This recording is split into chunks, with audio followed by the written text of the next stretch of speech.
जिनेद्रीन, सबसे पहले M30 square learning academy के बिहाफ पे हटक का सलाम।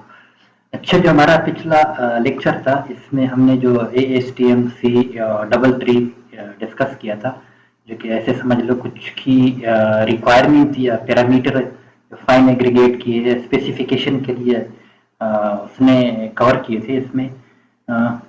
वैसे तो बहुत ज़्यादा थे, लेकिन जो सबसे अहम जो थे, अब जो कुछ हमने पढ़ा था, आपको याद भी होगा कि एक हमने इनकी जो फाइनेंस मॉडुलस थी उनको डिस्कस किया था कि इनकी क्या स्टेटस होना चाहिए, इनकी जो नॉर्मल रेंज है वो क्या होना चाहिए, और इनकी बेसिस पे कौन कौन सी क्लासिफिकेशन हम कर सकते हैं सेंड की।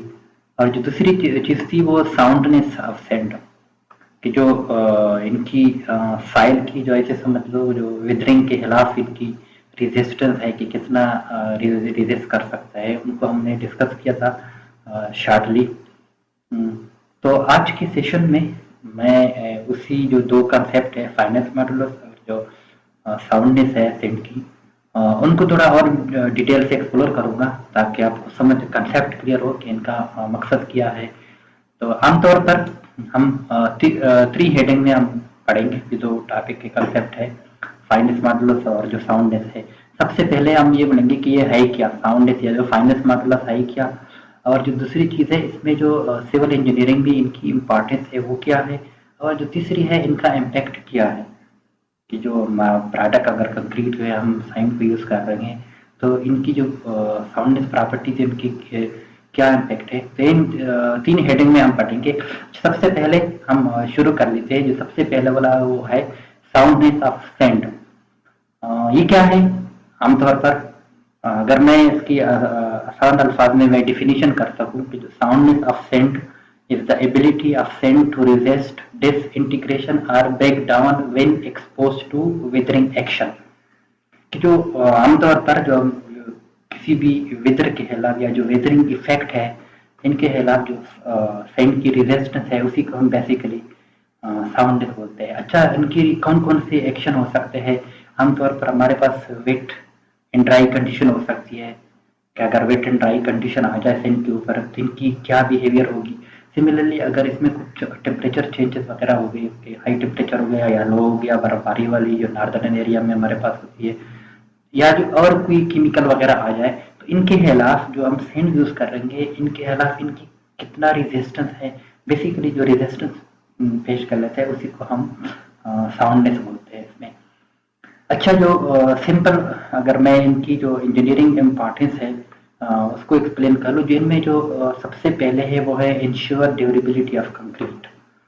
ड्यूरेबिलिटी होता है, ड्यूरेबिलिटी बेसिकली ये भी ऐसे समझ लो जो किसी चीज़ जो हमारे पास प्रोडक्ट होती है या मटेरियल हो के जो वेदरिंग के खिलाफ इनकी जो रेजिस्टेंस होता है बेसिकली उसी का ड्यूरेबिलिटी होता है। अगर हमारे पास साउंड सेंड है तो ऐसे समझ लो जो कंक्रीट जो है वो लॉन्ग टर्म चलेगी हमारे पास। जो दूसरी इम्पोर्टेंस है वो है रेजिस्टेंस टू एनवायरमेंटल इम्पैक्ट, कि हमारे पास अगर कोई रेन वगैरह हो गया तो इनके खिलाफ इनकी प्रोटेक्शन क्या है। सिमिलरली जो हीट के खिलाफ और जो मॉइस्चर वगैरह कंटेंट वगैरह इसमें आ जाता है फाइल के अंदर, उनके खिलाफ उनकी क्या रेजिस्टेंस है। जो तीसरा है वो है मेंटेन स्ट्रक्चरल स्ट्रेंथ, जो हमारे पास हम आमतौर पर जो जहाँ पे कमजोरी होती है, जहाँ पे हम फाइल को कमजोर हो जाए बेसिकली उसी को हमने प्रिवेंट करना है कि इनको कैसे हम इसको सस्टेन कर सके जो लोडिंग वगैरह इनके ऊपर आ रही है। अच्छा, जो चौथा है इसमें improve bond with cement paste. अगर हमारे पास कोई सॉलिड या जो कोई साउंड सेंड का सैंपल है या पार्टिकल है, बेसिकली इसमें एडहेजन भी बेहतर क्वालिटी की होगी और इसमें जो स्टेबल भी होगा। और जो आखिरी है वो है रिड्यूस मेंटेनेंस कास्ट, के अगर इसमें ड्यूरेबल मटेरियल है, इसमें कोई ऐसे समझ लो कोई खतरनाक मटेरियल नहीं है, तो ऐसे समझ लो कि इनकी जो रेजिस्टेंस मेंटेनेंस कास्ट होगी वो कम होगी, क्योंकि इसमें कोई इशू नहीं होगा। जब इशू नहीं होगा तो हमारे पास मेंटेनेंस कास्ट वगैरह कम होगी। अच्छा, इसकी जो तीसरी हेड है वो है जो इम्पैक्ट क्या होगा सिविल इंजीनियरिंग में। अच्छा, जो हमारे पास गुड साउंडनेस है या ड्यूरेबल सेंड है, इसकी जो हम अगर कंक्रीट में यूज कर ले तो स्ट्रेंथ हाई होगी, और जो इनकी विदरिंग रेजिस्टेंस होगी वो भी बेहतर होगी, और जो तीसरी है उनकी जो सर्विस लाइफ स्ट्रक्चर की वो ज़्यादा होगी। जो दूसरे इनकी इम्पैक्ट है वो है पुअर साउंडनेस। अगर हमारे पास कोई कमजोर या अनसाउंड सैंड है तो जो इसमें ऐसे समझ लो इसमें डिसइंटीग्रेशन होगा। डिसइंटीग्रेशन का मतलब ये है कि ये दोनों अलग होंगे और फाइन और कोर्स सेग्रीगेट जल्दी जल्दी अलग होंगे इसमें। और जो दूसरी इम्पैक्ट है वो है रिड्यूस कंक्रीट स्ट्रेंथ, उनका स्ट्रेंथ कम होगा। और फिर जो तीसरा है इसमें क्रैकिंग का इश्यूज भी आ जाता है, स्केलिंग या जो सरफेस फेलियर वगैरह हमारे पास है वो आएंगे। और जो आखिर वाला है इसमें जो ड्यूरेबिलिटी है वो उनकी स्ट्रक्चर की एज अ होल ऐसे समझ लो वो हमारे पास कमजोर होगी। अच्छा, इसके कुछ नॉर्मल रेंज भी बोल सकते हैं या लिमिट भी बोल सकते हैं कि जो हम टेस्ट वगैरह परफॉर्म कर लेंगे तो इनके लिए जो सोडियम सल्फेट है अगर हम टेस्ट वगैरह करवा रहे हैं तो इनकी जो क्वांटिटी होगी वो 10% से लेस होना चाहिए। और जो दूसरी इसमें है मैग्नीशियम सल्फेट की, वो भी 15% से लेस होना चाहिए। जो हमारे पास परसेंटेज जितना कम होगा उतना ही हमारे पास जो इनकी साउंडनेस है वो बेहतर होगी इसमें।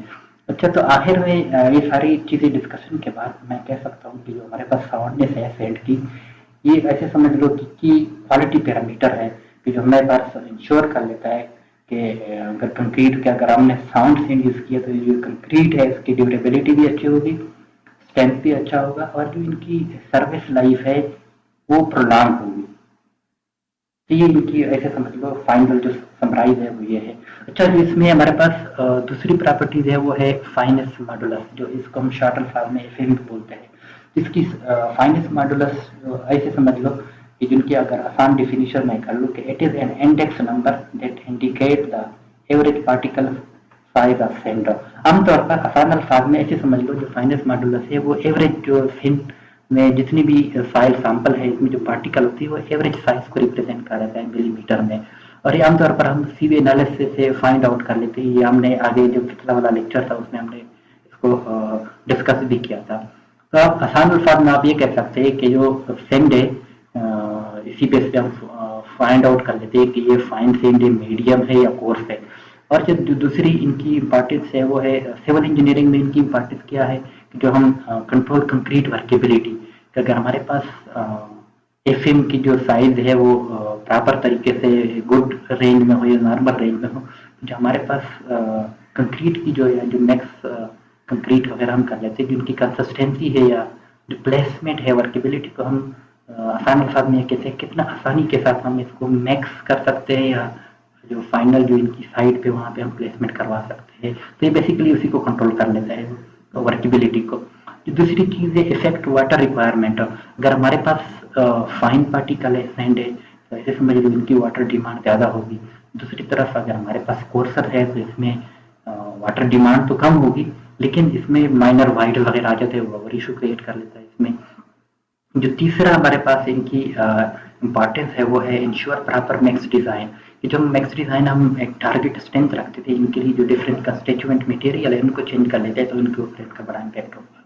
जो चौथा है इम्प्रूव स्ट्रेंथ एंड ड्यूरेबिलिटी। अगर हमारे पास वेल ग्रेडेड सैंड है तो ऐसे समझ लो हमारे पास जो इनकी बॉन्डिंग प्रॉपर्टीज होगी या जो स्ट्रेंथ है वो अच्छी होगी।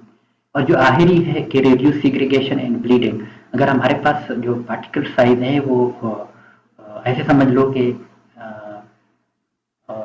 यूनिफॉर्मली या जो वेल ग्रेडेड सैंड है हमारे पास तो इनकी जो मैक्सिबिलिटी होगी या जो स्टेबिलिटी होगी इसमें जो सेग्रीगेशन होगा या जो ब्लीडिंग है वो इश्यूज वगैरह हमारे पास कम आएंगे। अच्छा, ये तो हो गया। अब इनकी इम्पैक्ट क्या है सिविल इंजीनियरिंग में। अगर हमारे पास लेट सपोज हमारे पास जो अगर जो फाइनेस मॉडुलस है वो कम है, वेरी फाइन सैंड है, तो जो इसमें वाटर डिमांड ज़्यादा होगा और इसमें जो श्रिंकेज एंड क्रैकिंग है का बिहेवियर है फिनोमिना है वो इसकी प्रोबेबिलिटी ज़्यादा होगी। और जो तीसरा है इसमें जो स्ट्रेंथ है वो कम होगा। अब दूसरा कंडीशन क्या है कि अगर हमारे पास जो फाइनेस मॉडुलस है वो हाई है तो इसका मतलब ये हमारे पास जो सेंड है वो कोर्स सेंड है। कोर्स सेंड में कौन कौन से इश्यूज आता है, इसकी वर्केबिलिटी जो है वो कमजोर होती है। और जो दूसरी चीज़ है इसमें हार्श कंक्रीट मैक्स, मतलब इसमें जो मैक्सिंग है उसमें ऐसे समझ लो वर्केबिलिटी के ऊपर बड़ा इम्पैक्ट है, वर्केबिलिटी इसकी मुश्किल होती है।